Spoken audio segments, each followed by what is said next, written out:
सादर करीत आहोत सुप्रसिद्ध ज्येष्ठ साहित्यिक डॉक्टर रवींद्र ठाकूर लिखित कादंबरी दाही दिशा.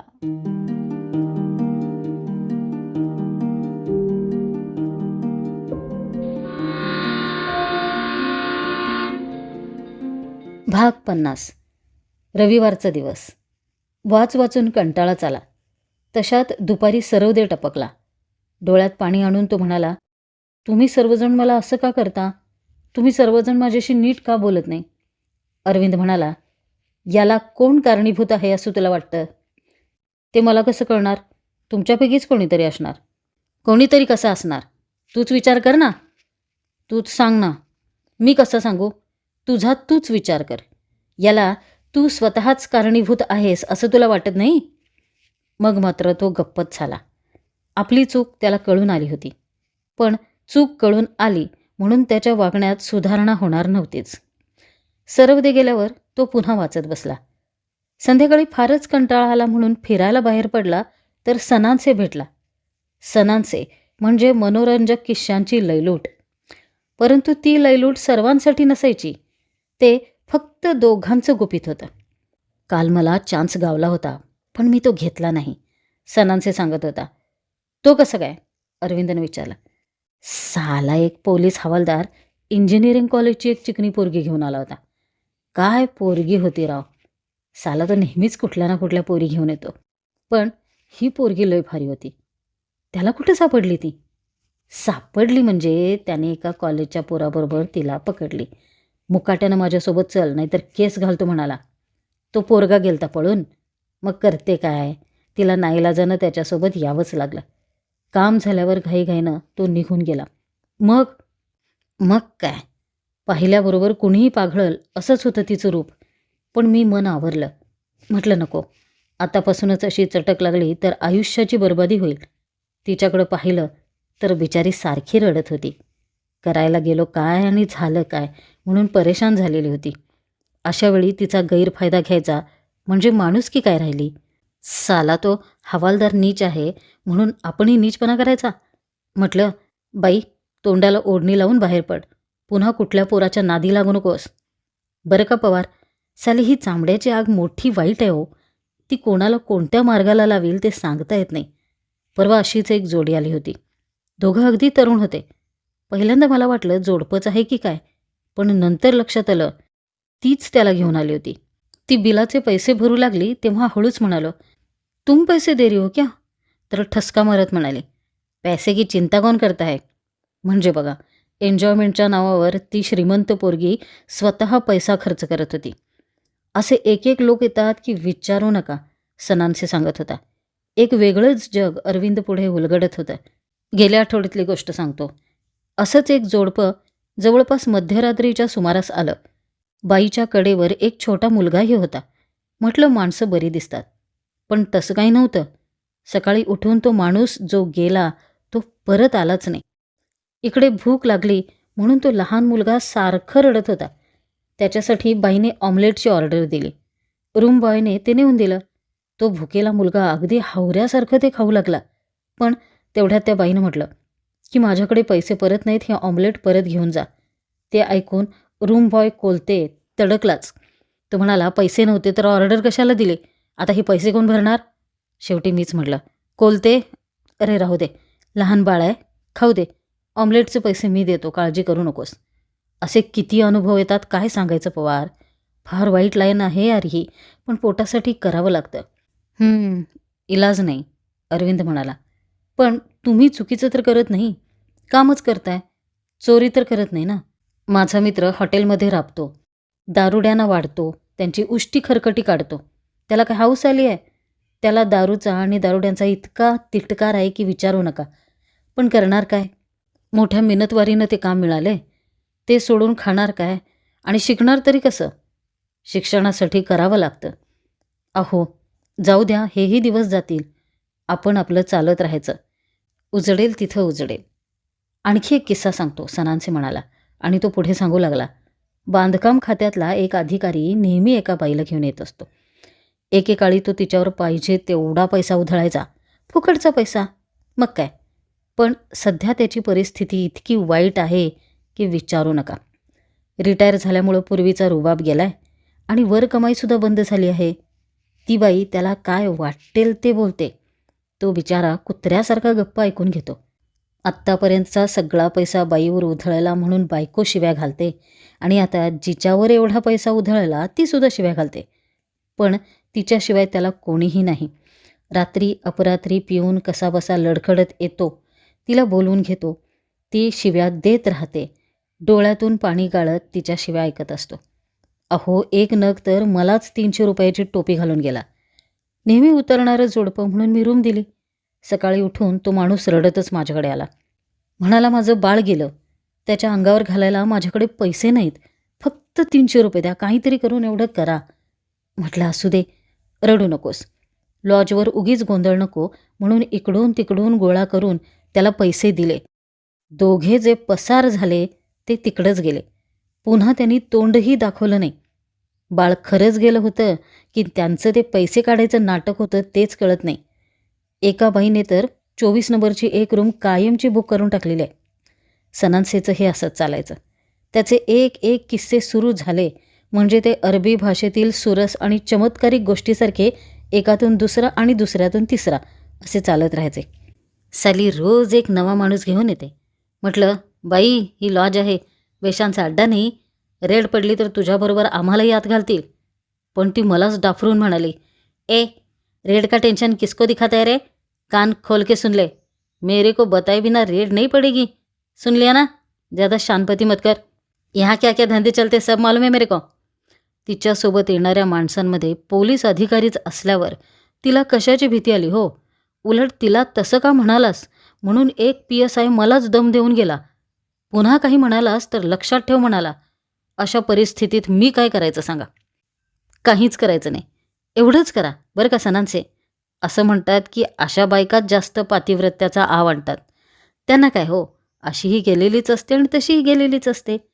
अरविंदच्या या विनोदावर नेहमीप्रमाणे हा हा हा करत मोठमोठ्याने हसत सनान्से म्हणाला, एक एक अनुभव सांगू लागलो तर मोठी कादंबरीच होईल.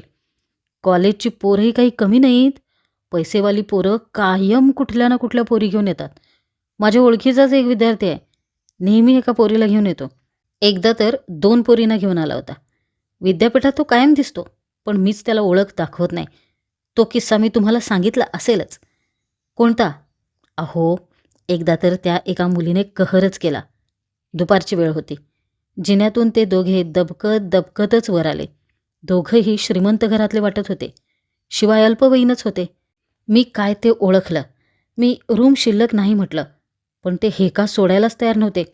तिप्पट भाडं मागितलं असतं तरी त्यांनी दिलं असतं, पण रूमच शिल्लक नव्हती तर मी तरी काय करणार. शेवटी त्या पोरीने बॉम्बच टाकला. म्हणाली, साहेब करा की काहीतरी, आम्ही लगेच जातो. मला तिच्या त्या धाडसाचं इतकं हसू आलं की विचारू नका. एवढं झाल्यावर मलाच दया आली.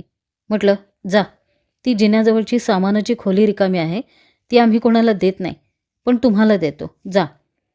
परवा तर एक नग सख्ख्या मावस बहिणीला घेऊन आला होता. आता बोला, तीही बरी आली. आली म्हणजे त्यानेच फूस लावून तिला आणलं होतं. ती त्याची मावस बहीण आहे हे तुम्हाला कसं कळलं? कळलं म्हणजे झालं काय की ती रूम बुक केल्यावर ते दोघे आत गेले. थोड्याच वेळात 5-6 पोरं आली आणि आत्ताच आलेले ते दोघं कुठं आहेत म्हणून विचारू लागली. मी टाळाटाळ करू लागल्यावर त्यांनी मलाच दम दिला. ती खोली दाखव नाहीतर तुलाच आधी बडवतो म्हणाले. नाईलाजानं मला खोली दाखवावीच लागली. त्या पोराला त्यांनी असा धुतला की विचारू नका. तुला मावस बहीणच सापडली रे असे म्हणून शिव्या देऊ लागले. मारहाण करून त्याला घेऊन गेले. पोरगी मात्र बिचारी रडत होती. माऊस भाऊच असं करेल असं तिला वाटलं नसावं. खरं खोटं तिलाच माहीत. तुम्हाला खोटं वाटेल पवार, अहो चांगल्या घरातल्या बायकासुद्धा या धंद्यात आहेत. वीज खात्यातला एक अधिकारी आठवड्यातून किमान 2दा तरी येतोच. त्याच्या 2 ठरलेल्या बायका आहेत. विशेष म्हणजे त्या दोघी नोकरी करतात. त्यांना पैशाची बिलकुल गरज नाही. साहेबही असा चालू आहे की एकीचा पत्ता दुसरीला लागू देत नाही. आल्या आल्या तो एकीला बोलवून घ्यायला लावतो. फोन करायचं काम माझ्याकडेच असतं. माझा आवाज त्या बरोबर ओळखतात. आपण फक्त एवढंच सांगायचं, साहेब आलेत. तेवढंच सांगितलं की झालं. मॅडम हजर. एका वेळी एक, दुसऱ्या वेळेला दुसरी, अशी बेट्याची मजा आहे. नाटकं बिटकं करणारे सिनेमावाले तर नेहमी आमच्याकडे उतरतात. रात्री नाटक झाल्यावर बेट्यांना प्यायला लागतं आणि खाऊन पिऊन झाल्यानंतर यांना मजा करायची असते. आमचे रूम बॉय यांच्यासाठी कुठून कुठून बाया आणतात. तेवढ्या रात्री बरं सापडतात. न सापडायला काय झालं? रात्रभर त्यांना तेवढाच उद्योग असतो. काही वेळा तर त्या स्वतःच गिऱ्हाईक घेऊन येतात आणि खोल्या मागतात. पाहिजे तर कमिशन घ्या म्हणतात. पण तसले भाडखाऊ धंदे आम्ही करत नाही. काही कलाकारांच्या बायाही ठरलेल्या असतात. ते आले की त्याही हमखास येतात. असाच एक आहे. त्याची एक बाई ठरलेली आहे. ती बाई नेहमी येता जाता रूम बॉयचे गालगुच्चे घ्यायची. आम्हालाही काही सांगताना नेहमी गालावर टिचकी मारूनच सांगायची. ह्या राजकारणातल्या ढेरपोट्या लोकांनासुद्धा बायांचा फार नाद असतो बरं. साले कुठून कुठून कोवळ्या पोरी घेऊन येतात. त्यांना खोली देणं मला अजिबात पटत नाही. खोलीसाठी तासनतास ताटकळत बसतात. गयावयासुद्धा करतात. पण मालकाने सांगितल्यावर आमचाही नाईलाज होतो. सनान्सेच्या त्या सुरस आणि चमत्कारी गोष्टी ऐकताना वेळ कसा गेला तेच कळालं नव्हतं. भाग 51. तास संपल्यावर कधीकधी निशिकांत भेटायचा. अलीकडे त्याच्या डोळ्यात निराशा दाटून आलेली असायची. का रे, नाराज का आहेस म्हणून विचारलं तर तो काहीच बोलायचा नाही की काही सांगायचा नाही.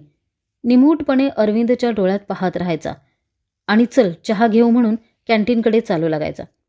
चहा झाल्यावर त्याला काय वाटायचं कोणास ठाऊक, हरवल्या बालकासारखा अरविंदचा हात हातात घ्यायचा आणि चल कुठेतरी जाऊन बसू म्हणायचा. निशिकांतचा सहवास अरविंदलाही आवडत होताच. दोघांचीही पावलं नकळत निर्जन अशा सोनेरी महालाकडे वळायची. सोनेरी महाल म्हणजे विद्यापीठाच्या आवारातील एक पुरातन वास्तू. महालाच्या भिंती सोन्यासारख्या पिवळ्या रंगाने रंगवलेल्या असल्यानेच कदाचित त्या वास्तूला सोनेरी महाल म्हणत असावेत. वास्तू जुनी असली तरी जीर्ण झालेली नव्हती. मोगलकालीन कला आणि वास्तुवैभवाची साक्ष देणाऱ्या त्या महालाच्या विस्तीर्ण आवारात शांतता आणि केवळ शांतताच नांदत असायची. कुठं वाऱ्याची सळसळ नाहीतर चिटपाखरांचा आवाज येईल तेवढाच. दोघं सोनेरी महालाच्या पायऱ्यांवर विसावत. कोणीच काही बोलत नसे. न बोलणं हेच बोलणं असतं. अरविंदच्या हातात हात गुंफून निशिकांत शांतपणे बसून राहायचा. जणू त्या स्पर्शातूनच तो त्याच्या पोरकेपणाची, इतरांच्या आश्रयाने जगताना होणाऱ्या वेदनांची कथा सांगत राहायचा.